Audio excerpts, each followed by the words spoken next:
Hello and welcome to The Conversation. My name is Shannon Taylor. I'm the Executive Director of Blacks and Jews in Conversation. And our special guest today is Professor Christopher Chapman from Kingsborough Community College. And this, of course, is the inaugural. Why they put it in the winter, I asked the professor, when everybody is freezing there, over 1,400,000 people. And he wisely said, in the days of our founding fathers, you would have interfered with the crops if you put it in the spring. And I said, why not have everybody come with their crops as they did with the temple and would have deposited all their crops in Washington and they would have had a feast.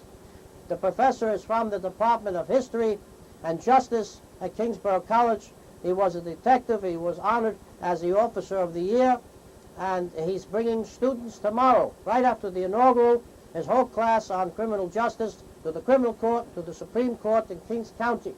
They'll see our members, Justice Dowling, with a hate crimes trial, I believe, is scheduled, and Justice Arthur Schack will be meeting him at the lunch hour, and then he'll be getting a tour of the criminal court with Officer Conroy, and closing it with Judge Miller after the tour, and we'll have our friend the Brooklyn Eagle present. It is a full-day schedule, too much for me, but Professor Chapman is in great shape, and he'll be leading his students onward all over the court system of Kings County. He'll be in most capable hands. Now, Professor Chapman, please give us some of your background on this inaugural day, but start out with your impression of the inauguration. I understand the college was showing it to its students. Yes, thank you for having me, and thank you so much for arranging the court visit for Kingsborough Community College criminal justice students. Kingsborough Community College provided opportunities for the students to watch the inauguration live today. It was fed into the cafeterias where it was standing room only in the cafeteria. The students were crowded around. President Pruhi provided light refreshments for the students. Then also we had a second location where we have a theater, and it's a pretty large theater, standing room only again. It was kind of like you were actually in Washington, D.C. The students were standing, they were clapping, they were cheering. I think President Obama may have heard the students from Kingsborough as they were cheering for him. But it was a very emotional time. It was a very happy time. It was a very enjoyable time.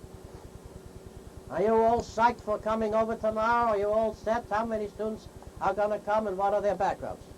I am very, very. This was my first time going to the Brooklyn court, so I'm excited. The students are very excited. I'm not sure how many students, it may be 40, maybe 50, maybe a couple more. All the students are within the criminal justice department.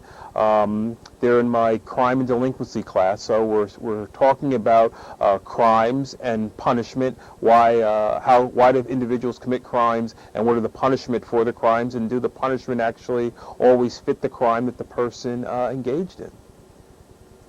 Well, you're coming to the right place. There's plenty of analysis. Judge Dowling will have a hate crimes forum where this is the very issue. Judge Schack has been, with Judge Dowling and others, touring over 60 universities and colleges the 15 years of our existence on issues such as this.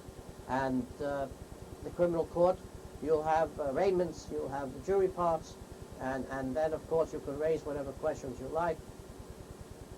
I am curious, with regard to the inaugural being the day before, will that affect their views of anything that they see? Will they be taking something from the political scene into the justice system? Because the two are completely separate, supposedly.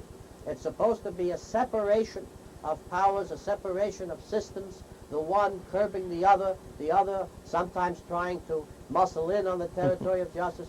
What will the students be able to do? Will they be able to separate them as two separate entities? If I have done my job correctly, they should be able to.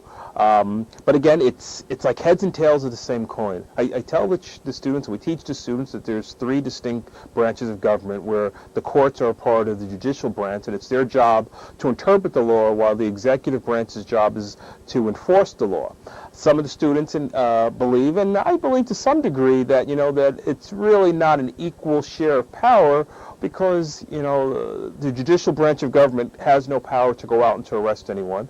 The legislative branch can make laws, but if there's no one out to go and enforce those laws, there's really no purpose for the law. So the students understand the three different branches. They understand what a judge's job is and what branch of government the judge falls under, as well as, which some students didn't realize, that the president is part of the executive branch of government, and whose job, when we think of, just like police officers, fall under the executive branch.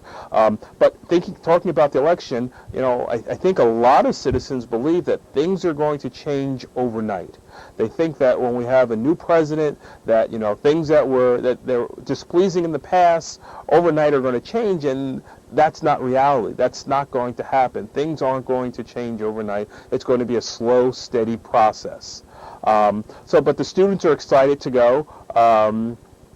I know they have a lot of questions, because part of education, or my philosophy of education, is that you plant a seed. You answer some questions with a question, where the students have to learn to think through a problem. Like, one of the questions in class was, are judges elected or are they appointed? What is the advantage of having a judge that's elected, and what's the disadvantages of having a judge that's elected or appointed? So we talk about that. I planted a seed that does a judge necessarily have to have a law degree, to be on the United States Supreme Court? Is there a requirement of having a law degree?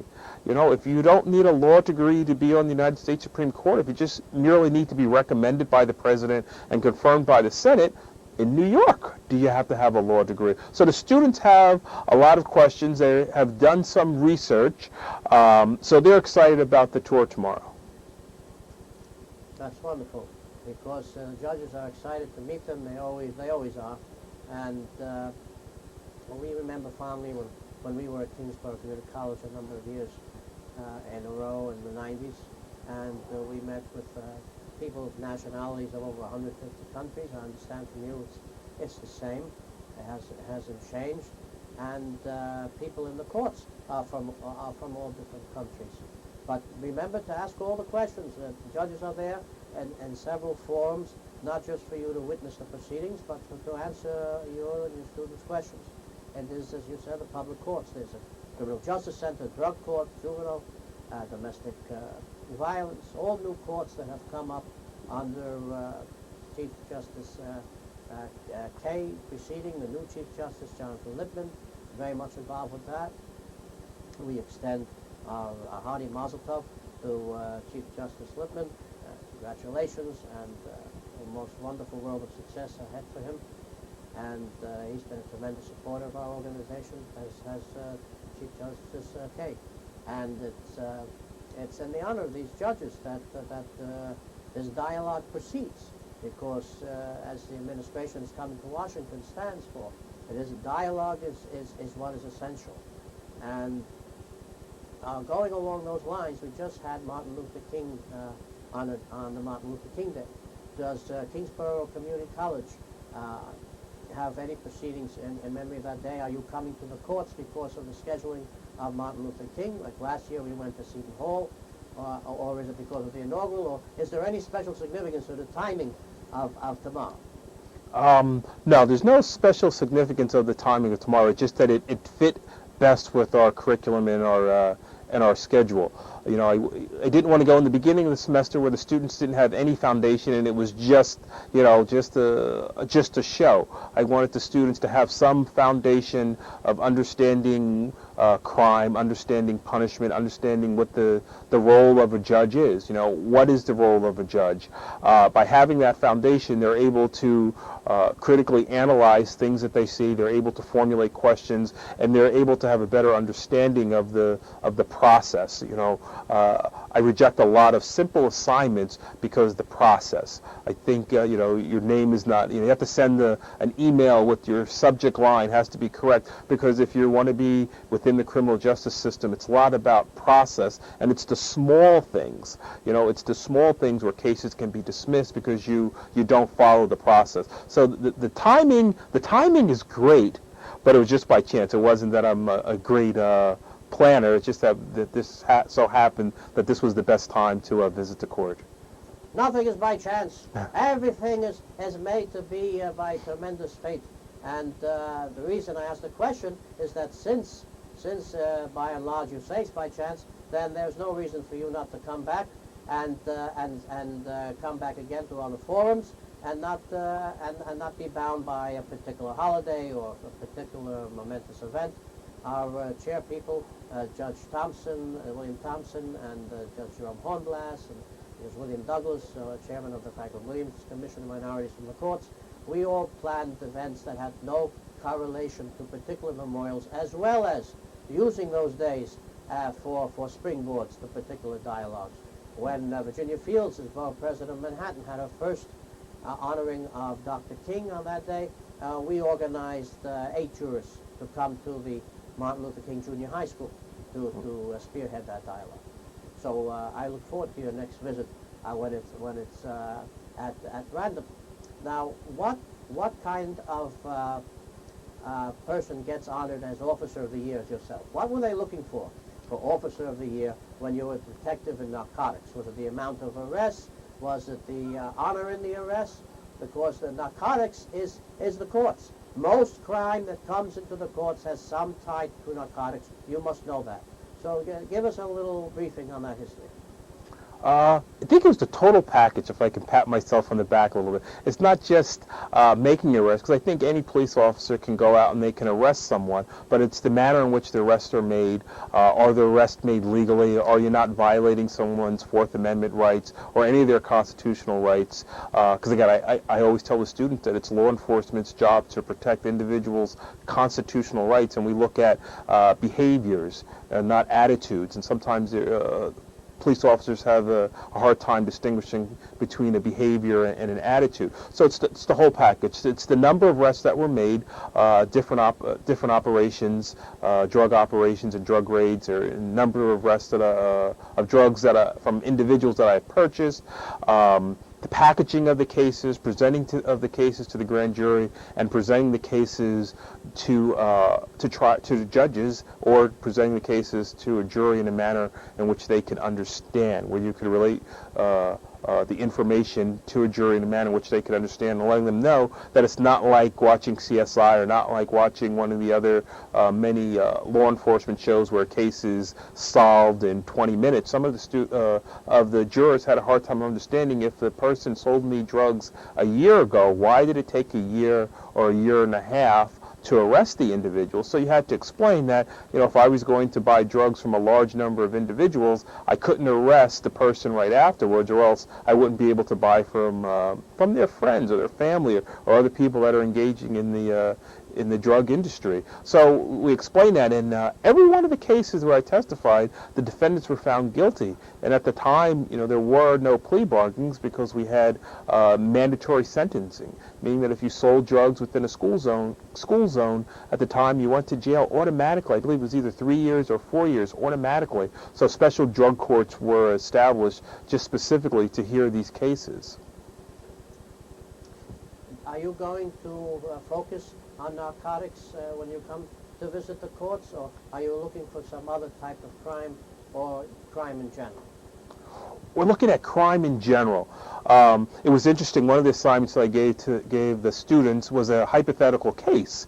The case was a young lady that had a drug problem, so she was arrested for possessing a quantity of marijuana, but also she had stolen jewelry. So the question that I posed to the students, you're the judge. What do you think an appropriate punishment should be? And should it be an affirmative defense or a defense that the person was under the influence of drugs? Meaning that if the person's under the influence of drugs or under the influence of sugar, there was a famous case out in California where a defendant killed a politician, and his defense was Twinkies. That he was under the influence of Twinkies, so he really wasn't responsible for his actions. So I have the students look at the case and determine whether or not the individual that's under the influence of drugs, are they really responsible for their actions? And they had to come up with a sentence. Some of the students clearly said, the young lady had free will. She had a choice to determine whether or not excuse me, whether or not she wanted to engage in one, using drugs, and two, stealing. Other students said, well, if she was under the influence of drugs, she really didn't have the mental capacity of understanding that stealing was wrong. So their treatment, their punishment was treatment. And if we look at the criminal justice system or punishment, it kind of goes in a circle. Where in the beginning, we want to punish individuals. We want to get tough on crime. Then we want to treat them. And now we're back to punishment. Excuse me. Yeah, there's allergies in this room. It's affecting me too. I think in January, first of all, it's freezing, and second of all, there are allergies here. So I'm of the mind of the Dickinsonian period. I read all his literature, where if a person owed money, he was thrown into jail, and you had debtor's prison, which was infamous. But Jewish point of view, which is a good portion of our legal philosophy, where you can't convict somebody unless you had two witnesses and saw the crime, is very different from the British. It's much more compassionate and directly involved with actual proof of guilt. They would rarely convict.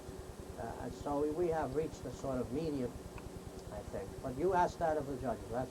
That's what they're there for. And how long has Kingsborough offered this type of curriculum in justice? Kingsborough just started this program September of 2008. Oh, my voice again. September 2008, they just started the program where, again, they have a partnership with John Jay College, whereas students who complete the criminal justice degree program at Kingsborough Community College can transition into the bachelor's program at John Jay. How many courses at Kingsborough must be completed to receive a degree in criminal justice? The students must complete 5 core criminal justice classes, which would be 15 credits. They also have to complete Englishes, and then they have another 35 credits, general credits, that they have to complete. So in order to receive the degree, they have to complete 60 credits in total. And do they go off to become police officers in law enforcement, or they go off to become attorneys? What is the majority? Or do they? At what point also do they decide on what they're going to be? Some of the students have determined already that they want to go into law enforcement. I had some students, the first week of class, they wanted to join the NYPD, and then I brought an individual in from the Department of Homeland Security from the federal government who works for Immigration and Customs Enforcement, ICE. And then those very same students say, I want to become a federal agent. So part of the education is to expose the students to different opportunities that are available within criminal justice. Some want to become forensic psychologists. Some want to become crime scene technicians. Some of the students the first day said they want to become dog handlers. Some of them want to become narcotics investigations. So we talk about, okay, what is necessary to achieve that goal? When are the courses offered? President Peruggi at Kingsborough, Dr. Peruggi, wanted to have not just the criminal justice courses, but all the courses within Kingsborough Community College available when students want to take the course. So courses are offered in the morning, courses are offered in the afternoons, courses are offered in the evenings. We have, at Kingsborough, we have weekend college. So individuals that are working, have other family obligations, can come to the college on Saturday and Sunday and take, criminal justice classes. I also teach online courses, so students that work full-time and absolutely can't come to class during the week or on the weekends, they can take courses online, meaning through the computer, where they never come to campus. Or we have hybrid courses, where you come to campus maybe once or twice a week, and the rest of the time you take the courses online. Now that is a concept completely new to me. A hybrid course You don't even come to the school. You don't even sit in the class. They don't get to meet the professor. They come once in a blue moon, and they do the whole thing online. That's not even the Kingsborough idea. What kind of... Well, that guy's going to become a lawyer or a police officer, or that lady? Who developed such a system?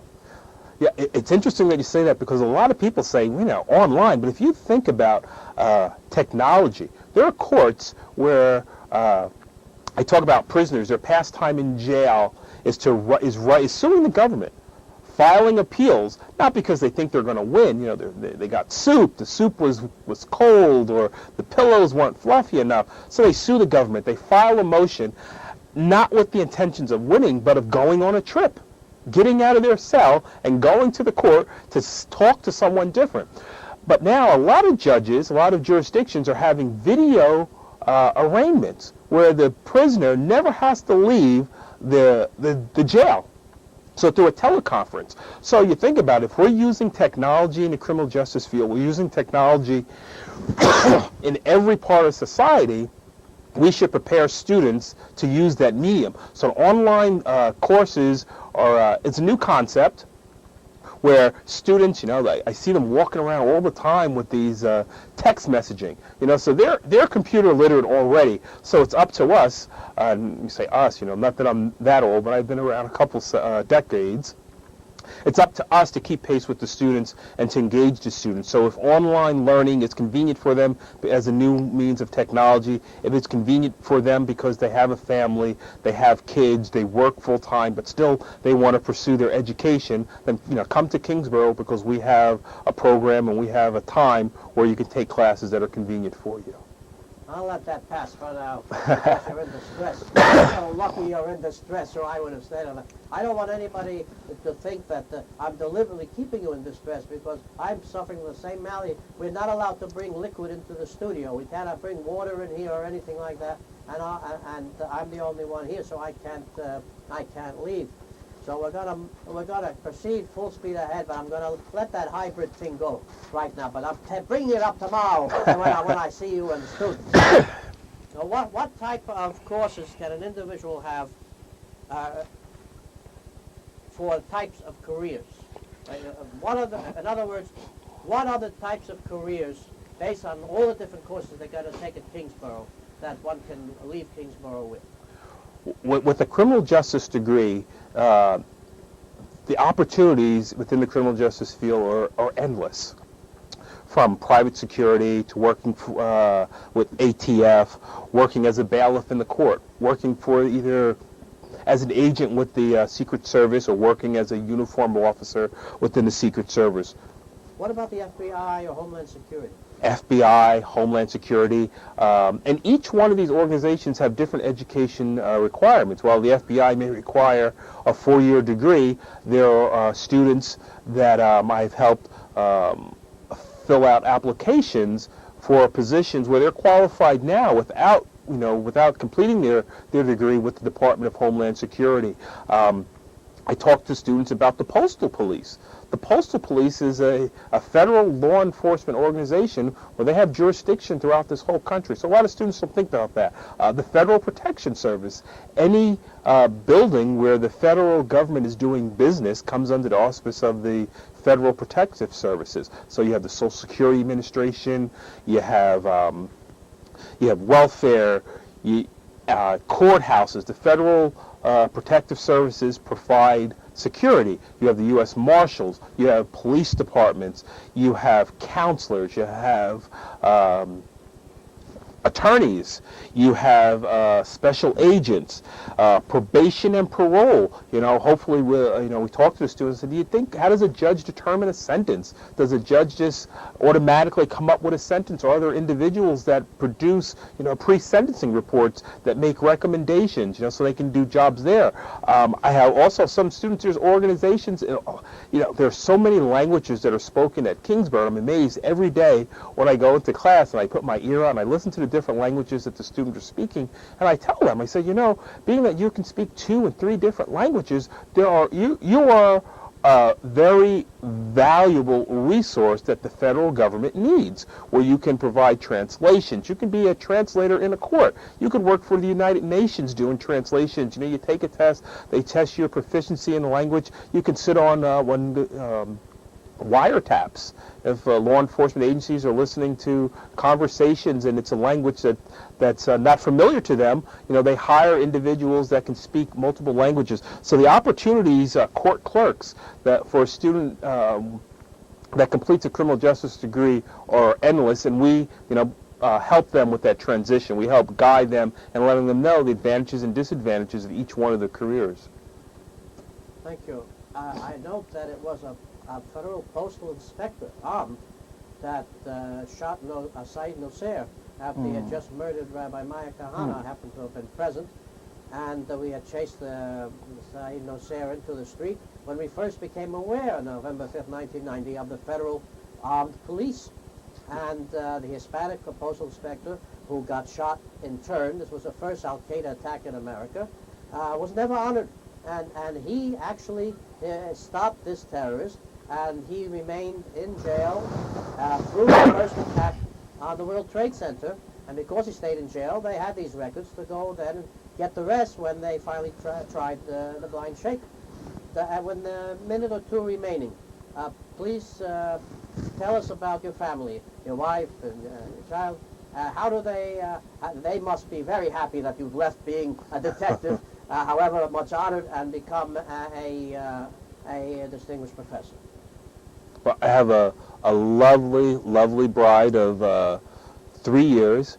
We have a 2-year-old. I call him the Prince. His name is Christopher Jordan, but he's treated as the Prince. You know, all the knowledge that I have and all the things that I know, you know, he's 2 years old and he's still in our bed. So we haven't figured out a way to transition him out of the bed. I took him to his room. I put him in his bed. I slept on the floor. I woke up in the morning. He was sleeping on the floor next to me. I met my wife in karate class. I used to be a practitioner. I should say I'm a practitioner on recess or on holiday from the karate studio. But I met my wife in karate class. You know, I've been studying Tang Sudo or Supakdo, some people refer to it as, for over 30 years. I've been to Korea where I've tested and I've trained. I participated in competitions. Teaching is, you know, it's great. One, I like to talk. I think I have a lot of good things to talk about. I think I'm somewhat interesting, and I have a basis of knowledge, not just theory, but actual practical knowledge. So the schedule is great. You know, the schedule is great where I'm off during the summer, during the winter, get to spend quality time, you know, quality family time. Thank you. And as a practitioner of Tai Chi, I am not challenging you in karate, although that was the ancient tradition. But anytime you want to do a demonstration in the courts, I'll tell you who and who not.